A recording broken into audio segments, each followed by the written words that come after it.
Hello everyone. I am Mr. Vaibhav Titarmare, lecturer in Mechanical Engineering Department, NIT Polytechnic, Nagpur. I welcome you all in this teaching learning process. Today's topic for discussion is composite and advanced material. Let us summarize the previous lecture.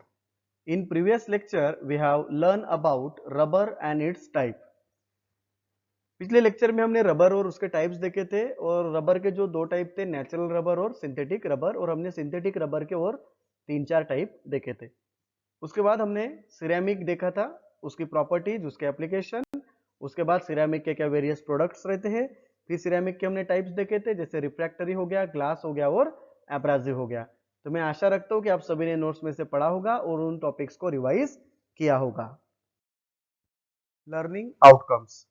After completion of this lecture, you are able to select relevant composite material for the given job with justification. Suggest relevant alternative material for the given job with justification. These are the program outcome which are going to be achieved after successful completion of this lecture. Composites है ना, ये composites है, दिख रहे हैं आपको यहाँ पे। तो कंपोजिट क्या है? The material are produce by combining two dissimilar material into a new material.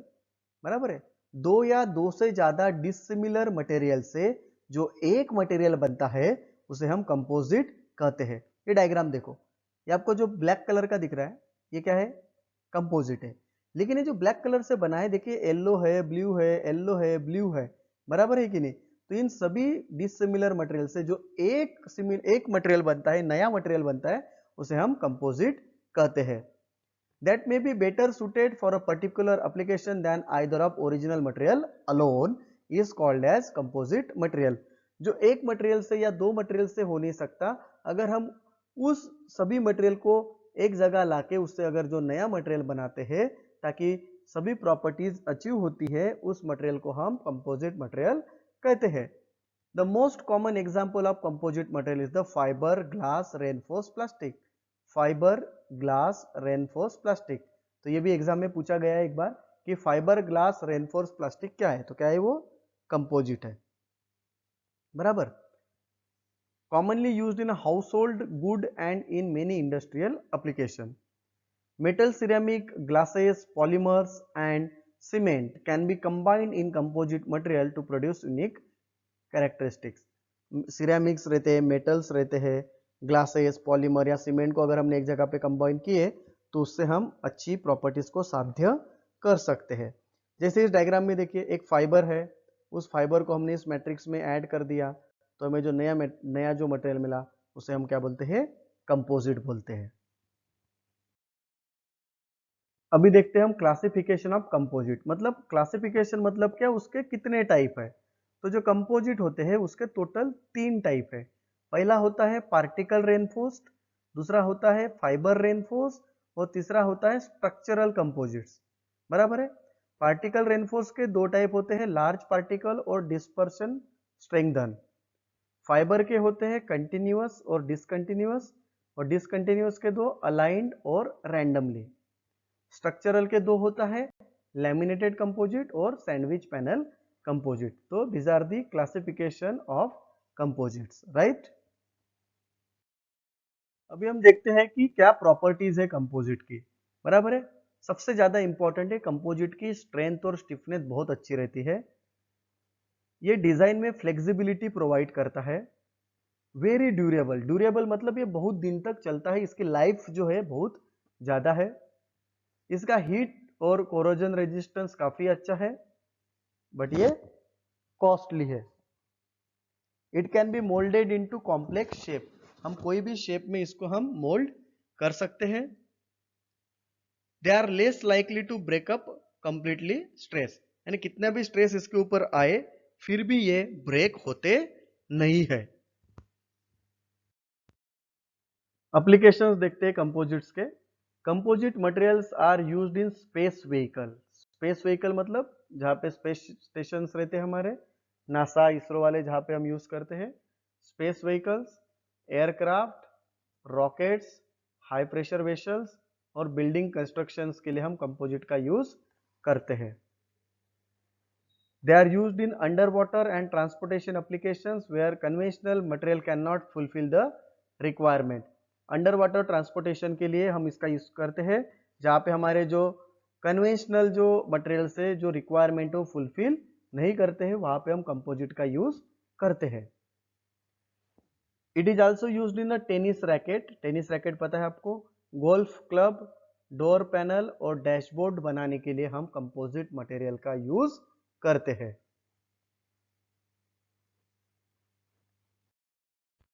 सबसे पहले हम देखते हैं लैमिनेटेड कंपोजिट।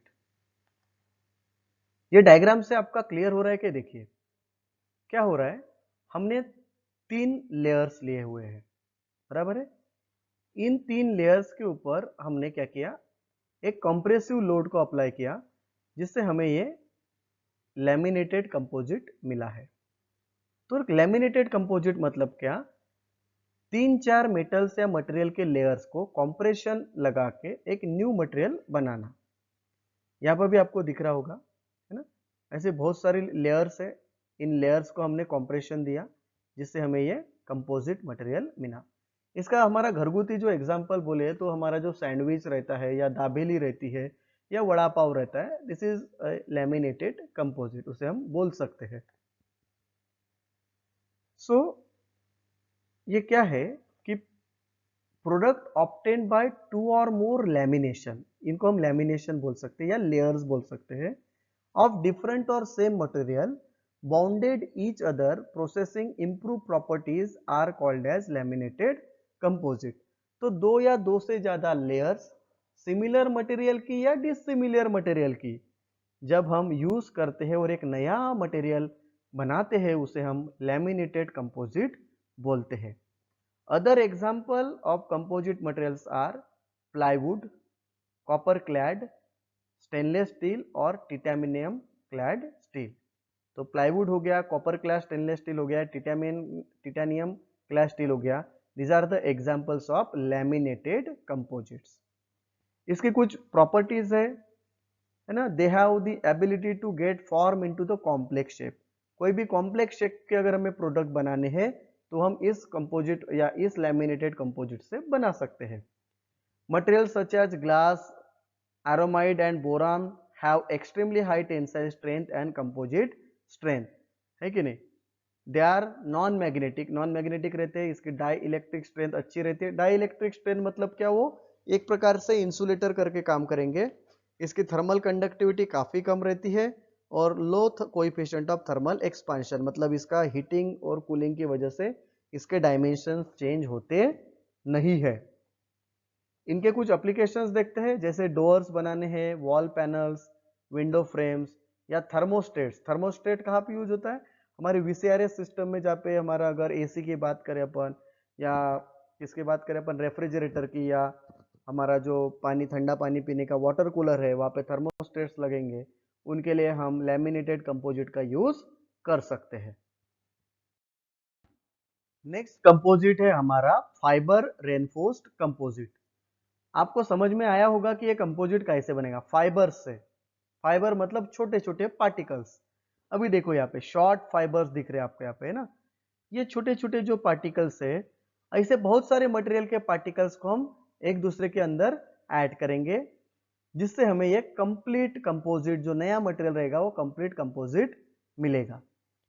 अब ये शॉर्ट फाइबर रेनफोर्स कंपोजिट है, रैंडमली डिस्ट्रीब्यूटेड है। ये देखो यहाँ पे जो कंपोजिट है रैंडमली डिस्ट्रीब्यूटेड है, और ये इधर के जो नीचे में जो दिख रही है ये यूनिफॉर्म कंपोजिट है। यहाँ पे ये बाई डायरेक्शनल में है ना, एक ऐसे सीधे गया है तो ये ऐसा आड़ा गया है, बराबर है। तो इनसे जो नया कंपोजिट बना है, फाइबर से, छोटे छोटे तंतुमय पदार्थों से जो फाइबर कंपोजिट बनता है, उसे हम फाइबर रेनफोर्स कंपोजिट बोलते हैं। The material produce by combining some suitable material to provide additional strength, और एडिशनल स्ट्रेंथ देने के लिए जो प्रोडक्ट यूज होता है उसे हम कंपोजिट बोलते हैं। Which does not exist in a single material are known as fiber reinforced material, बराबर है। The common example of reinforced material is RCC glass fiber reinforced plastic। fiberglass reinforced plastic is an example of fiber reinforced composite. Fiber of high strength material are introduced into soft and ductile matrix. इससे जो composite बनेंगे वो कुछ हमें soft भी मिल सकते हैं, कुछ कंपोजिट जो रहेंगे वो कैसे रहेंगे, डक्टाइल रहेंगे.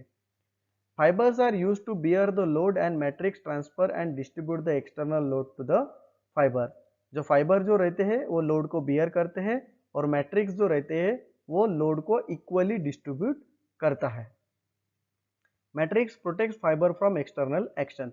जो मैट्रिक्स रहता है वो फाइबर को प्रोटेक्ट करता है और कहां से, एक्सटर्नल फोर्स की वजह से, कोरोजन की वजह से, है ना, ऑक्सीडेशन की वजह से उसको वो प्रोटेक्ट करता है. कौन, मैट्रिक्स फाइबर को प्रोटेक्ट करता है इन सभी चीजों से. चलो देखते हैं अभी properties of fibre reinforce plus composite. Fiber reinforced material allows the alignment of glass fiber of thermoplastic to suit specific design program. जो भी ग्लास फाइबर रहते हैं ये थर्मोप्लास्टिक के जैसे जो भी स्पेसिफिक डिजाइन से वह हम फाइबर रेनफोर्स कंपोजिट से अचीव कर सकते हैं. फाइबर रेनफोर्स कंपोजिट जो रहते हैं वो स्ट्रॉन्गेस्ट रहते हैं और रेजिस्टिविटी टू डिफॉर्मिंग फोर्स, जो भी डिफॉर्मिंग फोर्स आता है उसको रेजिस्ट करते हैं. Fiber reinforced material can increase the strength and resistance to deformation of the follower. They are economical, durable, fire resistance to fungus. बराबर है, तो इकोनॉमिकल है, ड्यूरेबल है और फायर रेजिस्टेंस है और रेजिस्टेंस जो फंगीज रहती है उसको भी ये रेजिस्ट करता है. इसके कुछ एप्लीकेशन है. Fibre reinforce material best suitable for the design programme, अभी देखा हमने. Applied in which demand weight saving, जहाँ पे वेट कम होता है, मतलब हमने पहले ही लेक्चर में, पहले ही स्लाइड में देखा था कि एरोस्पेस इंडस्ट्री में इसका अच्छे से यूज होता है. Fibre reinforce material applied in the area which demand precise engineering finite.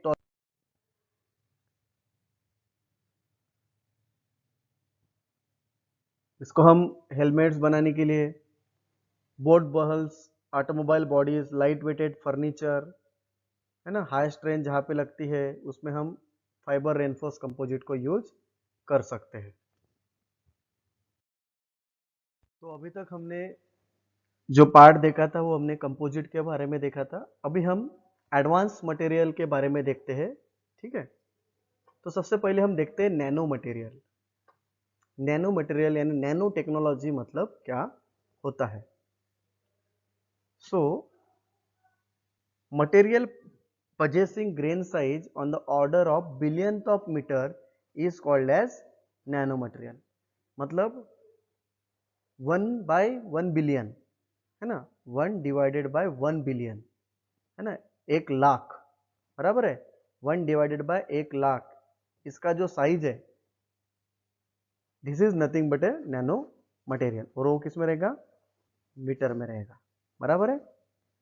The manifest extremely fascinating and useful properties which can be exploited for a variety of structural and non-structural application.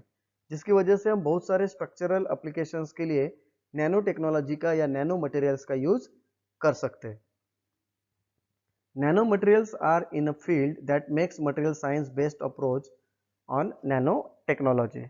ये भी एक प्रकार का nano materials का जो science है उसे हम नैनो टेक्नोलॉजी कहते हैं.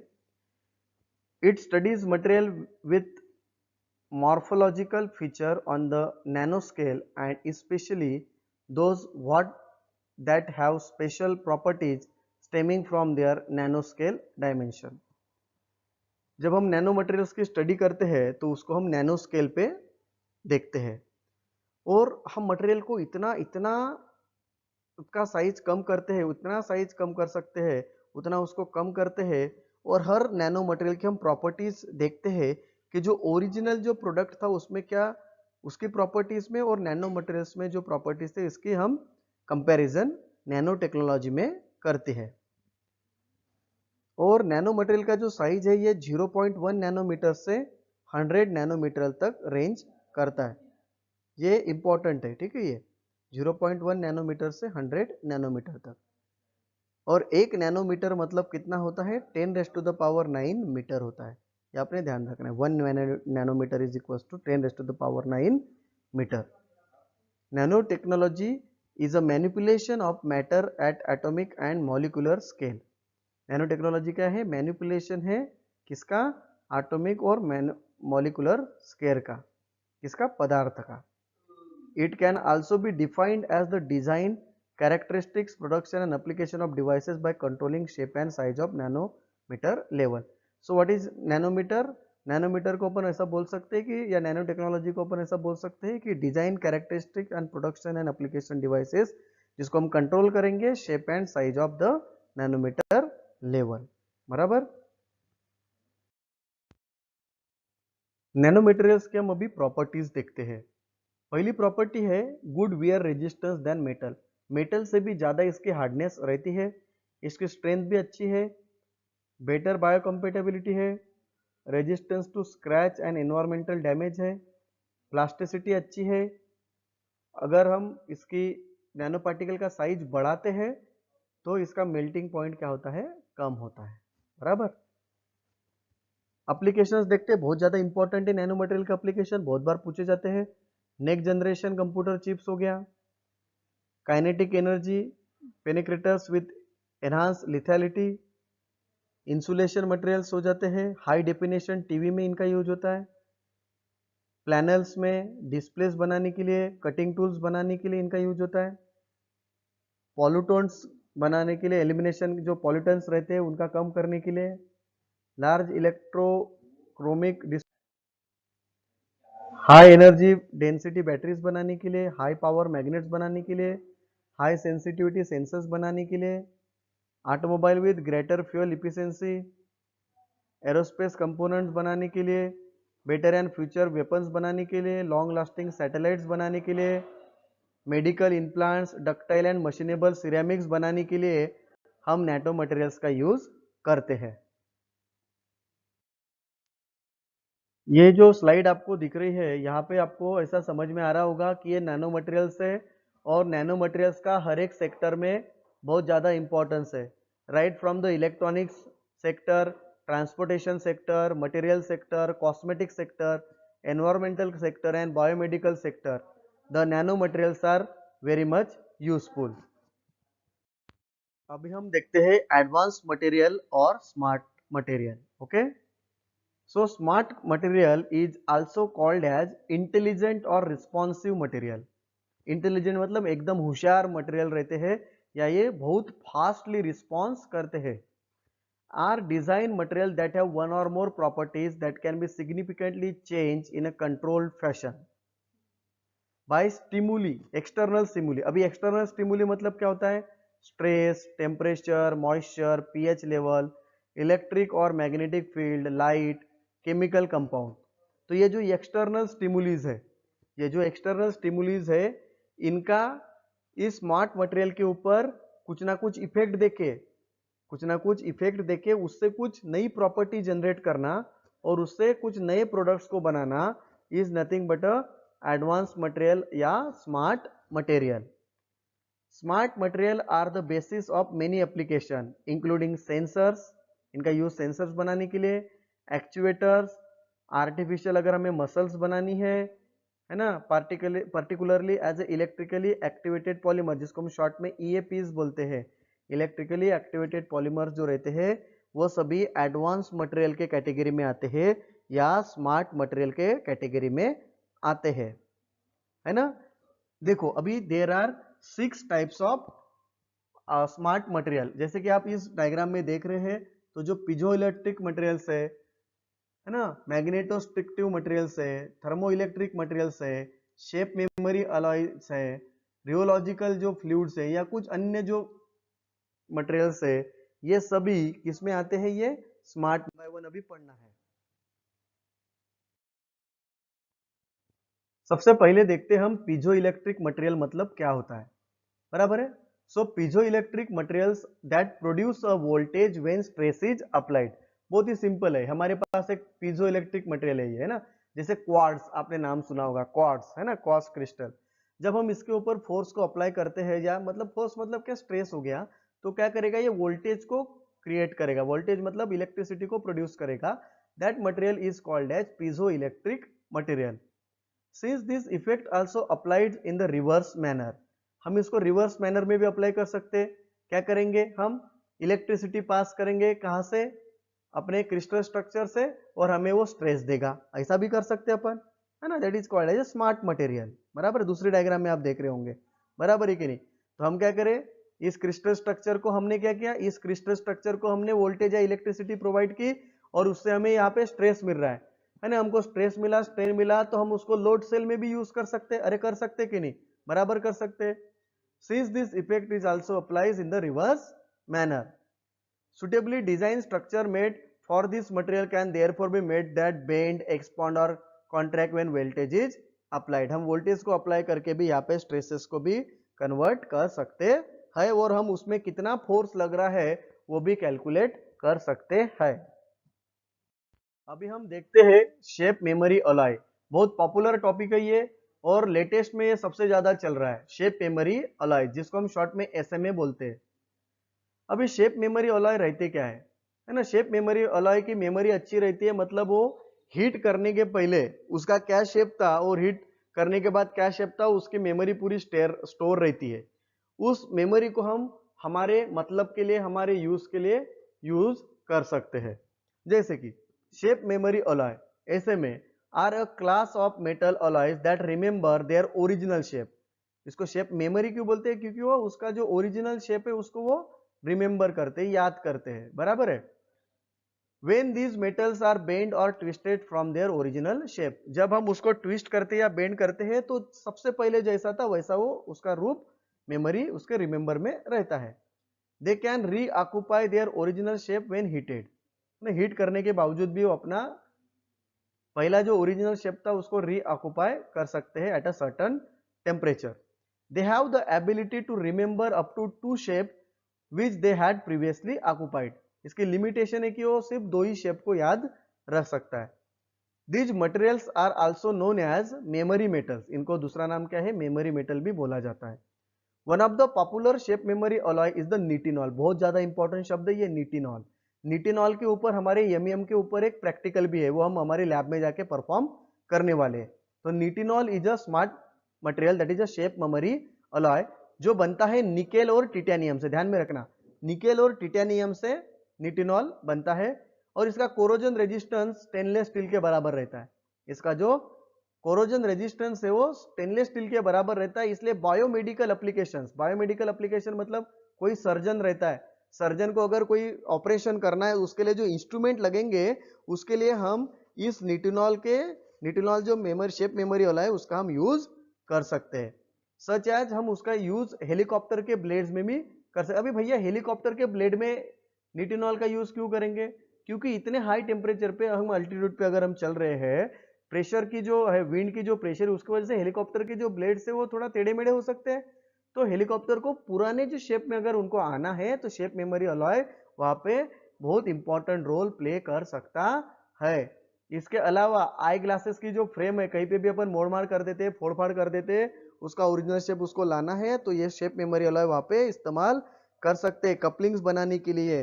या ऑर्थोपेडिक मतलब किसी का एक्सीडेंट हो गया है ना, वहां पे अगर हम उसका रिपेयरिंग करना चाहते हैं तो शेप मेमोरी अलॉय बहुत ज्यादा इंपॉर्टेंट रोल प्ले करता है. Iron based shape memory alloy are used in pipe joint. जो iron based shape memory alloy है वो कहां पे यूज होते हैं? They are use in the pipe joints, fish plate of a crane rail. शेप मेमोरी alloys and shape memory polymers are material in which large deformation can be induced and recovered through temperature changes or stress changes. Pseudo elasticity, इस property को हम क्या बोल सकते हैं? Pseudo elasticity. Shape memory effect result due to respectively martensitic phase changes and induced elasticity at high temperature. जो shape memory जो effect मिलता है हमें वो मार्टेनसिटिक फेज चेंज की वजह से हमें मिलता है, और जिससे हम इलास्टिसिटी को इंड्यूस कर सकते हैं एट अ हाई टेम्परेचर. तो these are the very must important topic है शेप मेमोरी अलॉय. ठीक है, जिसके बारे में आप सभी को पता होना चाहिए. शेप मेमोरी अलॉय देखिए यहाँ पे बराबर डायग्रामेटिक व्यू से आपको बताया गया है कि हमारा ये ओरिजिनल शेप मेमोरी अलॉय था, हमने उसको क्या कर दिया, इसको लो टेम्परेचर पे बेंड कर दिया है ना. उसके बाद इसको हमने हीट कर दिया, हीट करने के बाद ये अपने ओरिजिनल शेप में आ गया। तो इसको हम क्या बोलेंगे बेटा, शेप मेमोरी ओलाई। पहले ऐसा था, फिर ये ऐसा हो गया, फिर हीट करने के बाद फिर से वापस ये ऐसा हो गया, इसके बाद ये, इसके बाद ये, इसके बाद ये, बराबर है। तो देखिए दिस ट्रांसफॉर्मेशन, इस फेस ट्रांसफॉर्मेशन को शेप मेमोरी अलॉय हम देखते हैं। इसके ऊपर हमको प्रैक्टिकल भी परफॉर्म करना है। अभी हम वन बाय वन एक एक स्मार्ट मटेरियल के बारे में देखते हैं। सबसे पहले फोटोवोल्टिक मटेरियल्स और ortho electronic convert light to electric current. देखिए ये जो मटेरियल है फोटोवोल्टिक मटेरियल जो रहते हैं, इसका दूसरा नाम है ऑप्टो इलेक्ट्रॉनिक्स। ये क्या करते हैं, लाइट को इलेक्ट्रिसिटी में कन्वर्ट करते हैं। तो ध्यान में रखना है, फोटोवोल्टिक लाइट टू इलेक्ट्रिसिटी। दूसरा है electroactive polymers, EAP, changes their volume by voltage और इलेक्ट्रिक फील्ड। अगर हमने इलेक्ट्रिक करंट इनको दे दिया तो ये अपना वॉल्यूम को चेंज करते हैं, बराबर है।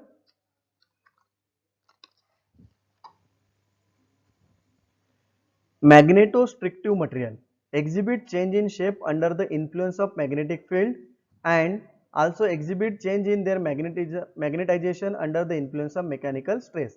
अब ये जो मैग्नेटोस्ट्रिक्टिव मटेरियल क्या होता है, जब भी वो मैग्नेटिक फील्ड के अंदर में आते हैं तो अपना शेप को चेंज करते हैं। तो इस प्रॉपर्टी को हम यूज करते हैं। Magnetic shape memory alloy are materials that changes their shape in response to a significant change in the magnetic field. अगर मैग्नेटिक फील्ड चेंज होगी तो उनका शेप चेंज हो जाएगा, उसको हम बोलते हैं magnetic shape memory alloy. Smart inorganic polymer showing tunable and responsive properties. PH sensitive polymer, अब ये pH sensitive polymers are the material that changes in volume when pH of the surrounding medium change. अगर pH value surrounding medium की change होती है तो उनका volume change होता है, उनको बोलते हैं पीएच सेंसिटिव पॉलीमर्स। फिर आता है टेम्परेचर रिस्पॉन्सिव पॉलीमर आर मार्टरनाल्ट which undergo changes upon a temperature. Holochronic material are commonly used material that changes their color as a result of changing acidity। अगर हमने एसिडिटी चेंज कर दी तो वो अपना कलर चेंज करते हैं। इस स्मार्ट मटेरियल को बोलते हैं halochromic material. Photo mechanical material changes shape under exposure of light. अगर वो फोटो मैकेनिकल मटेरियल जो रहते हैं, अगर वो लाइट के अंडर में आते हैं तो शेप को चेंज करते हैं। पॉलीकैप्रोलोक्टोन, पॉलीमॉर्फ बोलती है इसको, can be moulded by immersion of the hot water. अगर इनके ऊपर हम हॉट वाटर डालते हैं तो मोल्ड होना शुरू हो जाते हैं। Self healing material have the intrinsic ability to repair damage due to normal usage, thus expanding the material life time. Self healing material मतलब क्या होता है, ऐसे मटेरियल जो खुद का डैमेज खुद ही रिपेयर करते हैं और मटेरियल की प्रॉपर्टीज क्या हो जाती है, बढ़ जाती है। जैसे आप जो ट्यूबलेस टायर्स जो रहते हैं कि नहीं, जहाँ पे पंचर अपने आप बन जाता है, वो जो मटेरियल रहते हैं उसको बोलते हैं सेल्फ हीलिंग मटेरियल। वो भी एक प्रकार के स्मार्ट मटेरियल है। Dielectric elastomer are the smart material system which produce large strain up to 500% under influence of electric external electric field. अगर हम डाइलेक्ट्रिक इलास्टोमर की बात करते हैं तो अगर वो इलेक्ट्रिक फील्ड के अंदर आते हैं तो वो 500% तक वो स्ट्रेन हमें देता है। Magneto calorific material are compound that under a reversible change in temperature upon exposure to the changes in magnetic field. Magneto caloric material ऐसे मटेरियल है जब हम उनका मैग्नेटिक फील्ड चेंज करते हैं तो क्या होता है, वहां पे उसका टेम्परेचर हम चेंज कर सकते हैं। टेम्परेचर चेंज करने की वजह से हम मैग्नेटिक फील्ड को भी चेंज कर सकते हैं। Thermoelectric material are also used to build devices that converted temperature differences into electricity and vice versa। Thermoelectric material ऐसे मटेरियल है जो टेम्परेचर डिफरेंस से हम इलेक्ट्रिसिटी प्रोड्यूस कर सकते हैं, इलेक्ट्रिसिटी से टेम्परेचर डिफरेंस प्रोड्यूस कर सकते हैं।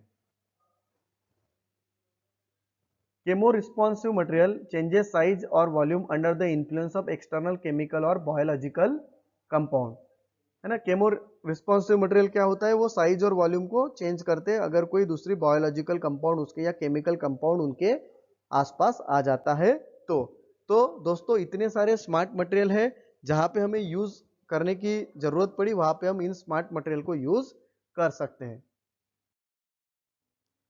So these are the unit outcomes achieved Let us discuss the today's review.